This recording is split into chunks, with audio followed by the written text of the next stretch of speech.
तो चलिए आज बात करते हैं महाभारत की।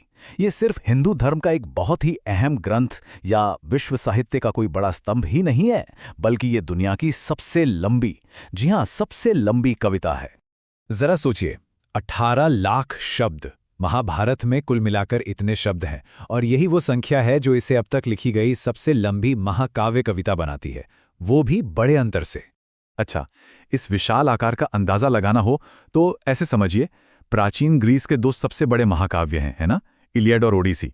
अगर आप उन दोनों को मिला भी दें तो भी महाभारत उनकी कुल लंबाई से लगभग 10 गुना ज्यादा लंबी है। तो सवाल उठता है कि आखिर ये इतनी विशाल रचना है किस बारे में। देखिए, इसके दिल में है एक इतिहास। इतिहास का मतलब जैसा सच में हुआ। ये एक बहुत बड़े, एक महान वंश के अंदर हुए संघर्ष की कहानी है। हाँ, ये सच है कि ये पौराणिक कथाओं से भरी हुई है, लेकिन परंपरा इसे एक ऐतिहासिक ब्यौरे की तरह देखती है। मतलब ऋषि व्यास के अनुसार ये उन घटनाओं की कहानी है जो सच में घटी थीं। तो इस कहानी का जो केंद्र है वो है हस्तिनापुर का सिंहासन। और इस सिंहासन के लिए एक ही परिवार, कुरुवंश, के अंदर एक बहुत बड़ा झगड़ा चल रहा है। ये संघर्ष है दो चचेरे भाइयों के समूहों के बीच। एक तरफ हैं 5 पांडव भाई और दूसरी तरफ हैं उनके 100 कौरव चचेरे भाई। और यहीं पर सारा तनाव शुरू होता है। देखिए, सबसे बड़े पांडव युधिष्ठिर उम्र में बड़े हैं, लेकिन दुर्योधन उस राजा के बेटे हैं जो गद्दी पर बैठे हैं, भले ही वो देख नहीं सकते। तो बस यहीं से एक बहुत बड़े और कड़वे उत्तराधिकार के संकट की जमीन तैयार हो जाती है।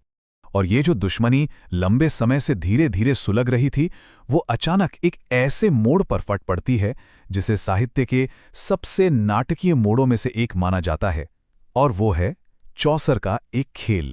दुर्योधन से पांडवों की वो शानो शौकत देखी नहीं जा रही थी। वो ईर्ष्या और अपमान से जल रहा था।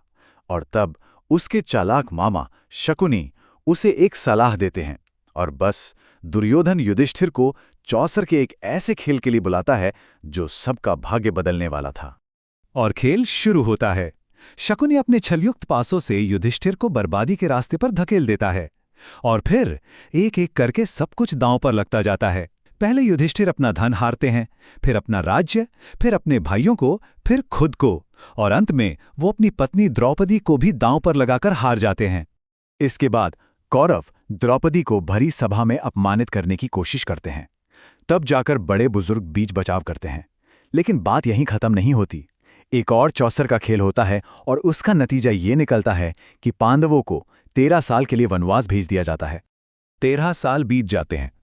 जब वनवास खत्म होता है तो पांडव अपना राज्य वापस मांगते हैं, लेकिन सारी बातचीत नाकाम हो जाती है, और अब एक महान युद्ध को कोई नहीं टाल सकता। दोनों तरफ की सेनाएं अपने अपने सहयोगियों को इकट्ठा करती हैं और कुरुक्षेत्र के मैदान में आमने सामने आ खड़ी होती हैं। ये एक ऐसा युद्ध था जो 18 दिनों तक चला और जिसने दुनिया को हमेशा के लिए बदल के रख दिया। और विनाश इतना भयंकर था कि सोच से भी परे हैं। 18 दिन खत्म होने पर दोनों तरफ से सिर्फ मुट्ठी भर योद्धाई जिंदा बचे थे। तो ये सिर्फ जमीन के लिए एक लड़ाई नहीं थी, ये समझना बहुत जरूरी है। ये था धर्म के लिए युद्ध, सही और गलत के लिए। असल में महाभारत शायद उन पहले ग्रंथों में से है जो युद्ध की नैतिकता पर इतनी गहराई से सवाल जवाब करता है। युद्ध का सही कारण क्या है, तरीके क्या होने चाहिए, ये सब कुछ। और युद्ध शुरू होने से ठीक पहले एक बहुत ही अहम घटना घटती है। अर्जुन अपने ही परिवार वालों को सामने दुश्मन की सेना में खड़ा देखकर हिम्मत हार जाता है। वो निराश हो जाता है। तब उसके सारथी भगवान कृष्ण उसे एक उपदेश देते हैं, और यही दार्शनिक संवाद आज भगवद गीता के नाम से जाना जाता है।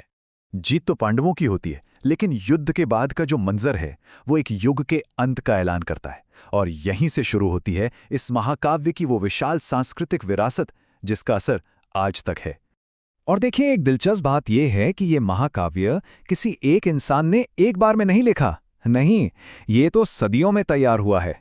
ये एक मौखिक कहानी के रूप में शुरू हुआ, और फिर धीरे धीरे, पीढ़ी दर पीढ़ी, इसने वो विशाल रूप लिया जिसे हम आज जानते हैं।